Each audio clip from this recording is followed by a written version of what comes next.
Halo teman-teman, selamat datang di channel Miss Holly. Teman-teman, dalam video kali ini kita akan kembali belajar bersama membahas tentang soal seleksi akademik atau pretest PPG 2023 ya teman-teman. Di sini kita akan membahas soal-soal tentang pedagogik umum untuk semua mata pelajaran. Tetap semangat untuk teman-teman yang akan mengikuti pretestnya yang tinggal menghitung hari ya teman-teman. Oke, langsung saja kita simak pembahasannya. Soal yang pertama kita baca terlebih dahulu di sini. Pak Burhan merancang evaluasi dengan mendasarkan pada indikator dan tujuan pembelajaran yang sudah ditentukan di RPP. Evaluasi tersebut dimaksudkan untuk menelaah kelemahan-kelemahan siswa beserta faktor-faktor penyebabnya. Maka jenis evaluasi yang tepat dipilih oleh Pak Burhan adalah. Nah, di sini opsinya ada evaluasi formatif, sumatif, selektif, diagnostik, dan juga penempatan. Oke, langsung saja kita simak pembahasannya terlebih dahulu. Nah, di sini merupakan jenis-jenis evaluasi berdasarkan tujuannya ya teman-teman. Yang pertama ada evaluasi diagnostik. Di sini kata kuncinya adalah untuk menelaah kelemahan-kelemahan siswa ya teman-teman beserta faktor-faktor penyebabnya.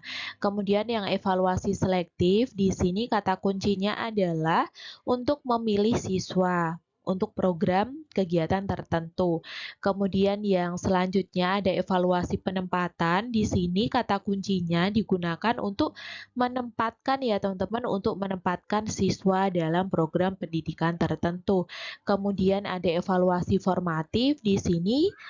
Kata kuncinya tujuannya di sini untuk memperbaiki dan juga meningkatkan proses belajar mengajar ya teman-teman. Kemudian ada yang selanjutnya evaluasi sumatif. Di sini fungsinya adalah untuk menentukan hasil dan juga kemajuan belajar siswa. Oke, kembali ke soal di sini. Tadi kata kuncinya di sini adalah untuk menelaah kelemahan-kelemahan siswa ya, teman-teman. Jadi jawaban yang paling betul di sini adalah option yang D, yaitu evaluasi diagnostik. Selanjutnya, soal nomor 2.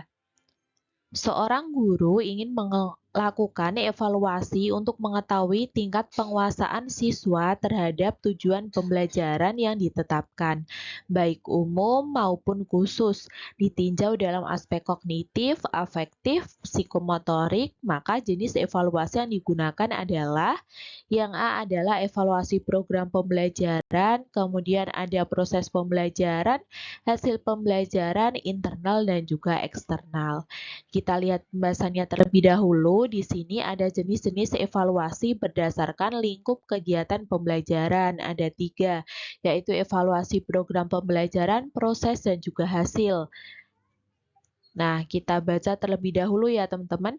Evaluasi program pembelajaran di sini tujuannya adalah mencakup terhadap tujuan pembelajaran di sini, kemudian isi program pembelajaran, kemudian ada strategi belajar mengajar dan juga aspek-aspek program pembelajaran yang lain. Nah, kemudian ya selanjutnya di sini ada evaluasi proses pembelajaran. Di sini berkenaan dengan kesesuaian antara proses pembelajaran ya teman-teman dengan garis-garis besar program pembelajaran ditetapkan.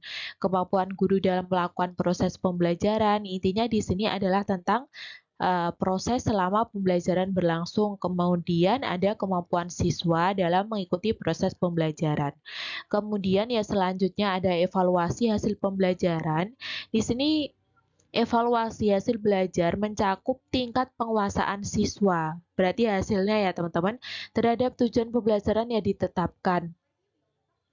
Kemudian baik umum maupun khusus ditinjau dalam segi aspek kognitif, afektif, dan psikomotorik. Nah, ini tadi jawaban dari soal nomor 2 tadi ya teman-teman, yaitu evaluasi pembelajaran. Hasil pembelajaran mencakup tingkat penguasaan siswa. Nah, di sini.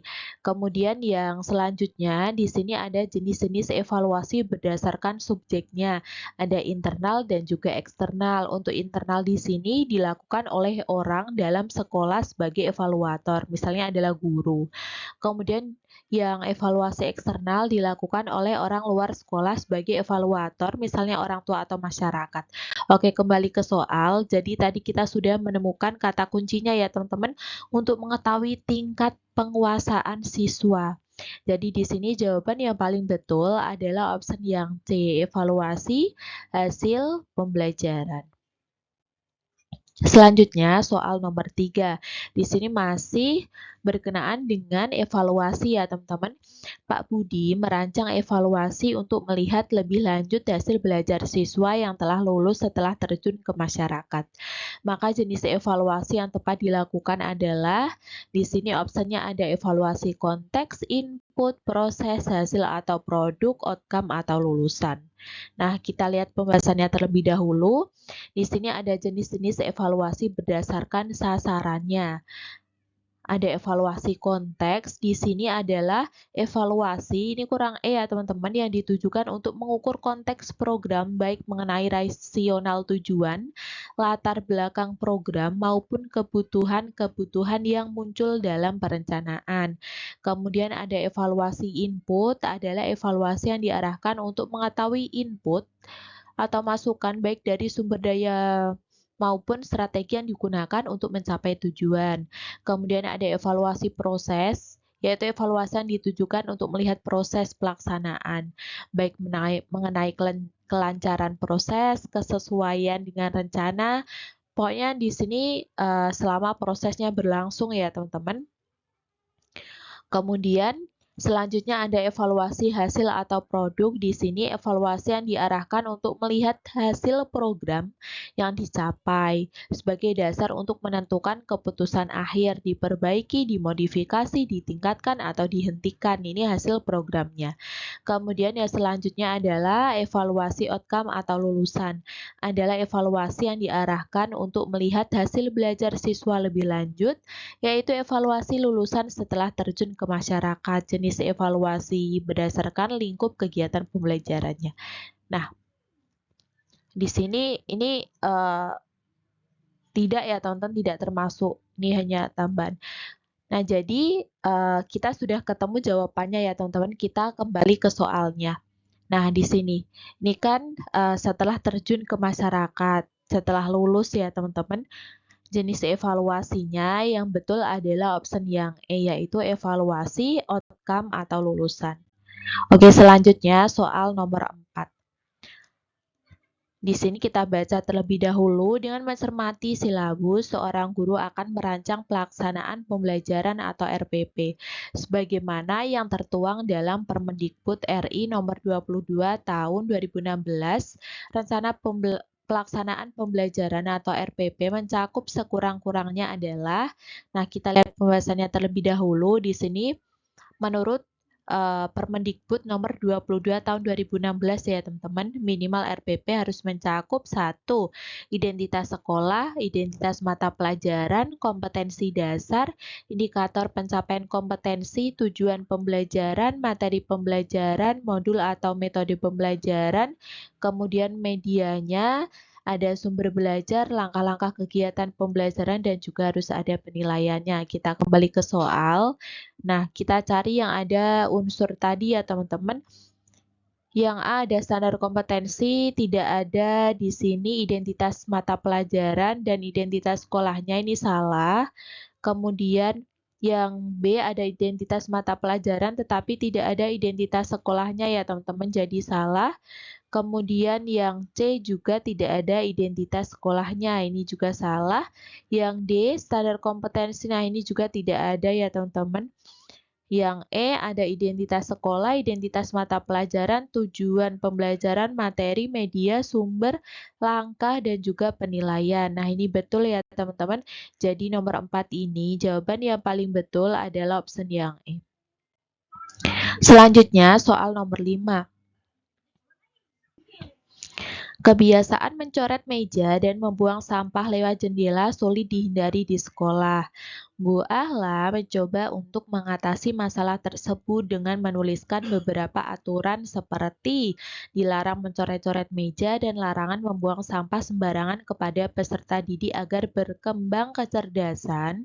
Nah, di sini opsinya ada A, naturalis, B. Verbal linguistik, C. kinestetis, D. Logis matematis, dan yang E adalah visual spasial. Kita lihat pembahasannya terlebih dahulu. Di sini, pembelajaran di kelas yang mengembangkan kecerdasan naturalis adalah misalnya jalan-jalan di alam terbuka. Di sini menguatkan materi yang akan dipelajari untuk semua mata pelajaran, misalnya untuk melukiskan perjuangan pahlawan, mempelajari pertumbuhan dan juga cuaca. Yang nomor 2, melihat keluar jendela. Di sini, untuk mengurangi kebosanan peserta didik di kelas, metode ini dapat dilakukan oleh guru dengan observasi di luar kelas, melakukan pengamatan, dan juga mencatat hasilnya. Nah, yang 3 adalah eco-study. Di sini strategi ini mengintegrasikan kepedulian peserta didik pada kelangsungan bumi untuk semua mata pelajaran. Intinya adalah untuk kelangsungan bumi ya teman-teman. Misalnya adalah tidak menginjak rumput dan juga tidak membuang sampah sembarangan. Nah, ini cocok sesuai dengan soal tadi ya teman-teman, yaitu eco-study, termasuk kecerdasan naturalis. Kembali ke soal, jadi di sini jawaban yang paling betul adalah option yang A ya teman-teman, yaitu kecerdasan naturalis. Oke teman-teman, sekian pembahasan kita kali ini. Semoga video ini bermanfaat. Dan jika video ini bermanfaat, yuk like, subscribe, dan juga share ke teman-teman. Sampai jumpa dalam video selanjutnya. Thank you for watching. See you for the next video. Bye.